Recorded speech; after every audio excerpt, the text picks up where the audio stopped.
This is The Magician's Nephew, Chapter 8. The Fight at the Lamppost. "Ho, Empress, are you? We'll see about that," said a voice. Then another voice said, "3 cheers for the Empress of Colony Atch," and quite a number joined in. A flush of color came into the witch's face, and she bowed ever so slightly. But the cheers died away into roars of laughter, and she saw that they had only been making fun of her. A change came over her expression, and she changed the knife to her left hand. Then, without warning, she did a thing that was dreadful to see. Lightly, easily, as if it were the most ordinary thing in the world, she stretched up her right arm and wrenched off one of the crossbars of the lamppost. If she had lost some magical powers in our world, she had not lost her strength. She could break an iron bar as if it were a stick of barley sugar. She tossed her new weapon up in the air, caught it again, brandished it, and urged the horse forward. "Now's my chance," thought Diggory. He darted between the horse and the railings and began going forward. If only the brute would stay still for a moment, he might catch the witch's heel. As he rushed, he heard a sickening crash and a thud.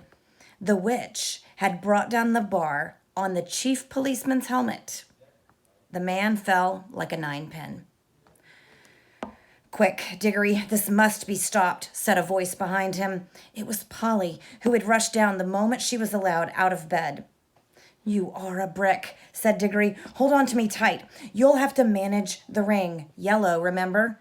And don't put it on till I shout." There was a second crash, and another policeman crumpled up. There came an angry roar from the crowd. "Pull her down! Get a few paving stones! Call out the military!" But most of them were getting away as far as they could. The cabbie, however, obviously the bravest as well as the kindest person present, was keeping close to the horse, dodging this way and that to avoid the bar, but still trying to catch Strawberry's head. The crowd booed and bellowed again. A stone whistled over Diggory's head. Then came the voice of the witch, clear like a great bell, and sounding as if, for once, she were almost happy. "Scum! You shall pay dearly for this when I have conquered your world. Not one stone of your city will be left. I will make it as Charn, as Felinda, as Sorlois, as Bramenden." Diggory at last caught her ankle. She kicked back with her heel and hit him in the mouth. In his pain, he lost hold. His lip was cut and his mouth was full of blood. From somewhere very close came the voice of Uncle Andrew in a sort of trembling scream. "Madam, my dear young lady, for heaven's sake, compose yourself." Diggory made a second grab at her heel and was again shaken off. More men were knocked down by the iron bar. He made a third grab, caught the heel, held on like grim death, shouting to Polly, "Go!" Then, oh, thank goodness, the angry, frightened faces had vanished. The angry, frightened voices were silenced, all except Uncle Andrew's. Close beside Diggory in the darkness, it was wailing on, "Oh, oh, is this delirium? Is it the end? I can't bear it. It's not fair. I never meant to be a magician. It's all a misunderstanding. It's all my godmother's fault. I must protest against this. And my state of health, too. A very old Dorsetshire family." "Bother," thought Diggory. "We didn't want to bring him along. My hat, what a picnic. Are you there, Polly?" "Yes, I'm here. Don't keep on shoving." "I'm not," began Diggory. But before he could say anything more, their heads came out into the warm green sunshine of the wood. And as they stepped out of the pool, Polly cried out, "Oh, look!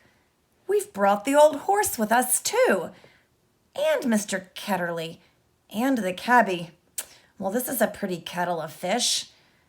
As soon as the witch saw that she was once more in the wood, she turned pale and bent down till her face touched the mane of the horse. You could see She felt deadly sick. Uncle Andrew was shivering. But Strawberry, the horse, shook his head, gave a cheerful whinny, and seemed to feel better. He became quiet for the first time since Diggory had seen him. His ears, which had been laid flat back on his skull, came into the proper position, and the fire went out of his eyes. "That's right, old boy," said the cabbie, slapping Strawberry's neck. "That's better. Take it easy."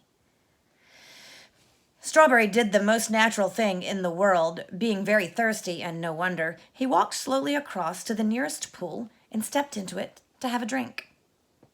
Diggory was still holding the witch's heel, and Polly was holding Diggory's hand. One of the cabbie's hands was on Strawberry, and Uncle Andrew, still very shaky, had just grabbed the cabbie's other hand. "Quick," said Polly with a look at Diggory. "Greens." So the horse never got his drink. Instead, the whole party found themselves sinking into the darkness. Strawberry neighed. Uncle Andrew whimpered. Diggory said, "That was a bit of luck." There was a short pause. Then Polly said, Oughtn't we to be nearly there now?" "We do seem to be somewhere," said Diggory. "At least I'm standing on something solid." "Why, so am I, now that I come to think of it," said Polly. "But why is it so dark? I say, do you think we got into the wrong pool?" "Perhaps this is Charn," said Diggory, "only we've got back in the middle of the night." "This is not Charn," came the witch's voice. "This is an empty world. This is nothing." And really it was uncommonly like nothing. There were no stars. It was so dark that they couldn't see one another at all, and it made no difference whether you kept your eyes shut or opened. Under their feet, there was a cool, flat something, which might have been earth, and was certainly not grass or wood. The air was cold and dry, and there was no wind. "My doom has come upon me," said the witch in a voice of horrible calmness. "Oh, don't say that," babbled Uncle Andrew. "My dear young lady, pray don't say such things. It can't be as bad as that. Cabman, my good man, you don't happen to have a flask about you? A drop of spirits is just what I need." Now then, came the cabbie's voice, a good, firm, hearty voice. "Keep cool, everyone. That's what I say. No bones broken, anyone? Good. Well, there's something to be thankful for straight away, and more than anyone could expect after falling all that way. Now, if we've fallen down some diggings, as it might be for a new station on the underground, someone will come and get us out presently, see? And if we're dead, which I don't deny it might be, well, you gotta remember that worse things happen at sea, and a chap's got to die sometime. And there ain't nothing to be afraid of, if a chap's led a decent life. And if you ask me, I think the best thing we could do to pass the time would be to sing a hymn." And he did. He struck up at once a harvest Thanksgiving hymn, all about crops being safely gathered in. It was not very suitable to a place which felt as if nothing had ever grown there since the beginning of time, but it was one he could remember best. He had a fine voice, and the children joined in. It was very cheering. Uncle Andrew and the witch did not join in. Towards the end of the hymn, Diggory felt someone plucking at his elbow, and from a general smell of brandy and cigars and good clothes, he decided that it must be Uncle Andrew. Uncle Andrew was cautiously pulling him away from the others.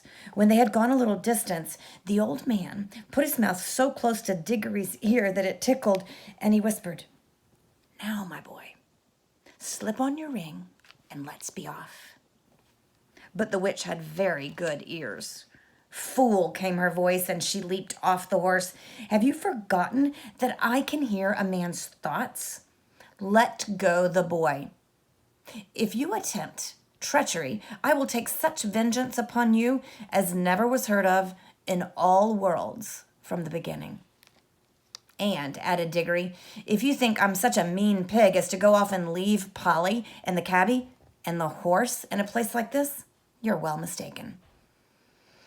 You are a very naughty and impertinent little boy, said Uncle Andrew. Hush, said the cabbie. They all listened. In the darkness, something was happening at last. A voice had begun to sing. It was very far away, and Diggory found it hard to decide from what direction it was coming. Sometimes it seemed to come from all directions at once. Sometimes he almost thought it was coming out of the earth beneath them. Its lower notes were deep enough to be the voice of the earth herself. There were no words. There was hardly even a tune, but it was, beyond comparison, the most beautiful noise he had ever heard. It was so beautiful he could hardly bear it. The horse seemed to like it too. He gave the sort of whinny a horse would give off if, after years of being a cab horse, it found itself back in the old field where it had played as a foal and saw someone whom it remembered and loved coming across the field to bring it a lump of sugar. "Ain't it lovely?" said the cabbie. Then two wonders happened at the same moment. One was that the voice was suddenly joined by other voices. More voices than you could possibly count. They were in harmony with it, but far higher up the scale, cold, tingling, silvery voices. The second wonder was that the blackness overhead, all at once, was blazing with stars. They didn't come out gently one by one as they do on a summer evening. One moment there had been nothing but darkness. Next moment, 1,000 points of light leaped out. Single stars, constellations, planets, brighter and bigger than any in our world. There were no clouds. The new stars and the new voices began at exactly the same time. If you had seen and heard it, as Diggory did, you would have felt quite certain that it was the stars themselves which were singing, and that it was the first voice, the deep one, which had made them appear and made them sing. "Glory be," said the cabbie. "I'd have been a better man all my life if I'd known there were things like this." The voice on the earth was now louder and more triumphant. But the voices in the sky, after singing loudly with it for a time, began to get fainter. And now something else was happening. Far away and down near the horizon, the sky began to turn gray. A light wind, very fresh, began to stir. The sky in that one place grew slowly and steadily paler. You could see shapes of hills standing up against it. All the time, the voice went on singing. There was soon light enough for them to see one another's faces. The cabbie and the two children had open mouths and shining eyes. They were drinking in the sound, and they looked as if it reminded them of something. Uncle Andrew's mouth was open too, but not open with joy. He looked more as if his chin had simply dropped away from the rest of his face. His shoulders were stooped, and his knees shook. He was not liking the voice. If he could have got away from it by creeping into a rat's hole, he would have done so. But the witch looked at it, in a way, as if she understood the music better than any of them. Her mouth was shut, her lips were pressed together, and her fists were clenched. Ever since the song began, she had felt that this whole world was filled with a magic different from hers and stronger. She hated it. She would have smashed that whole world, or all worlds, to pieces, if it would only stop the singing. The horse stood with its ears well forward and twitching. Every now and then it snorted and stamped the ground. It no longer looked like a tired old cab horse. You could now well believe that its father had been in battles. The eastern sky changed from white to pink and from pink to gold. The voice rose and rose till all the air was shaking with it. And just as it swelled to the mightiest and most glorious sound it had yet produced, the sun arose. Diggory had never seen such a sun. The sun above the ruins of Charn had looked older than ours. This looked younger. You could imagine that it laughed for joy as it came up. And as its beams shot across the land, the travelers could see for the first time what sort of place they were in. It was a valley through which a broad, swift river wound its way, flowing eastward toward the sun. Southward there were mountains. Northward there were lower hills. But it was a valley of mere earth, rock, and water. There was not a tree, not a bush, not a blade of grass to be seen. The earth was of many colors. They were fresh, hot, and vivid.